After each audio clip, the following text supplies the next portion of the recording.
Let's go live to our political editor, Andrew Clennell. Now, Andrew, developing news this afternoon on Radio 2GB with Ben Fordham, the Prime Minister, admitting for the first time that Brian Houston of Hillsong his name was put forward to the White House for that visit.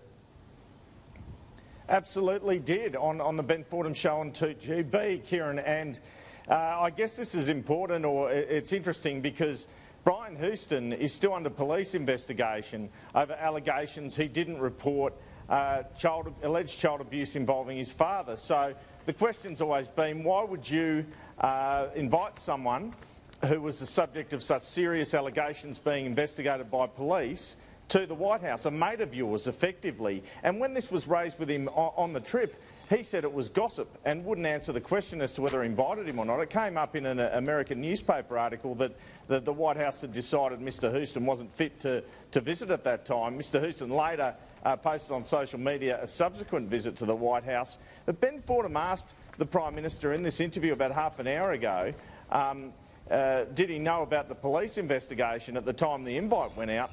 And the Prime Minister said, quote, "These are not the things I follow closely," unquote. He pointed out Mr Houston was leader of quite a large and popular church in Australia. Let's have a listen to that conversation with Ben Fordham, if we can. Did you seek an invitation to the White House state dinner for Brian Houston? Well, I've known Brian for a long time, and Hillsong Church has a very big network of churches all across the United States. And their ministry, when it comes to their music and so many other things, have been a very big, it's probably the single largest church organisation that is known in the United States. And so Brian Houston actually turned up to the White House a few months later at the invitation directly of the White House.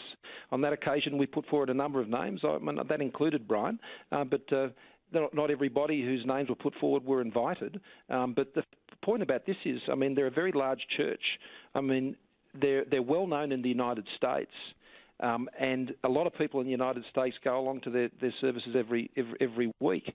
So I'm not quite sure what the accusation is about that. Well, as I said, it was relevant because, as it turns out, he was under police investigation, and he still is, according to New South Wales Police. Would it be fair to say you weren't aware of that at the time? No, these are not things I follow closely. All I know is that they're a very large and a very well-attended and well-supported organisation here in Australia. Well, it's good, Kieran, the Prime Minister's explained his actions there, and I guess the point is he should have answered the question straight in the first place. The fact that he didn't suggests that he felt somewhat embarrassed by the invitation, Kieran. He was also asked, Andrew, about the panic buying around the coronavirus. What's the latest on that?